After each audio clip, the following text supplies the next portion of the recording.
Following the student-led protests in Bangladesh between the 1st of July and 15th of August 2024, it was the interim government itself that requested the deployment of a fact-finding mission to Bangladesh. So we, the UN Human Rights Office, sent this mission. From the 16th of September, we deployed a mission that was supported by a forensic physician, weapons expert, gender expert, open source analyst, among others. The team visited hotspots, sites of protests, including universities. They also visited hospitals, and they visited just key areas in different districts of Bangladesh. We also received more than 900 submissions from individuals.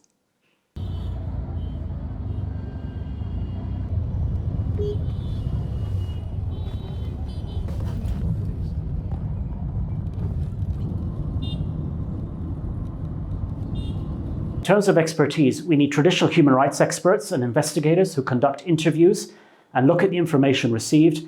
This is coupled with digital forensics experts that analyze the digital imagery received, as you can see behind me, with a view to verifying the information received by the investigators, the human rights investigators. And here you will see imagery of some of the protests that occurred in July and August 2024, captured from various angles.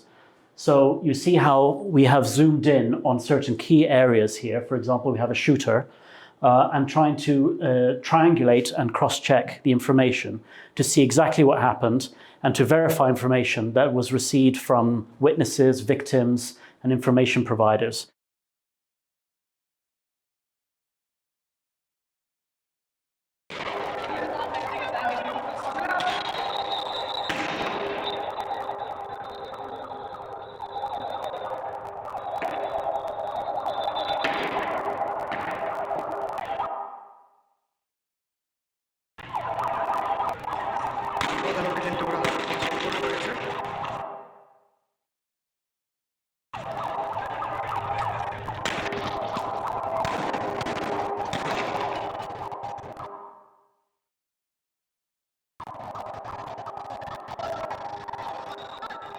We also have specialist expertise. We have forensic pathologist who is able to go to hospitals, interview and speak to doctors and other medical workers, as well as victims, and even more importantly, examine medical records and look at imagery of on bodies and on people's wounds to ascertain the mode of injury, the mode of death, and to build on a story. And is it a question of some security forces? One of the key things, very wide use of shotguns for demonstration controls.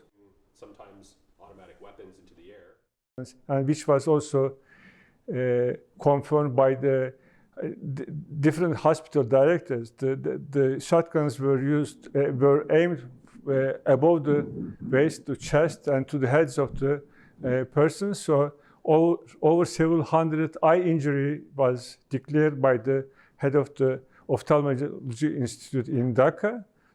Coupled with this, also having a weapons expert that was able, one, to interact with security forces, but also to look at digital imagery such as this, to look at the weaponry used, to look at the rules of engagement, how the security forces were behaving on the ground, and to look at the remnants of bullets, for example. The extra pellets passing by the person and hitting bystanders. Right? So there's a trade-off. Well, of course, we're looking at issues related to lawful use of force against largely unarmed civilians by different types of security forces. So, understanding how the security forces themselves consider their roles and their functions and their powers in a crowd control situation is very important. So you can actually see the projectiles that are inside here and here, and you can see that they're different. So these are probably understanding what their doctrine is and the tactics that they employ, the way that they describe it to us, which type of weapons are they authorized to use according to their own regulations in certain situations. All of that is important contextual information to understand. And then looking at the physical evidence, you can start to see where certain types of weapons were employed, certain types of ammunition in those weapons, and the impacts that they had on people, on property.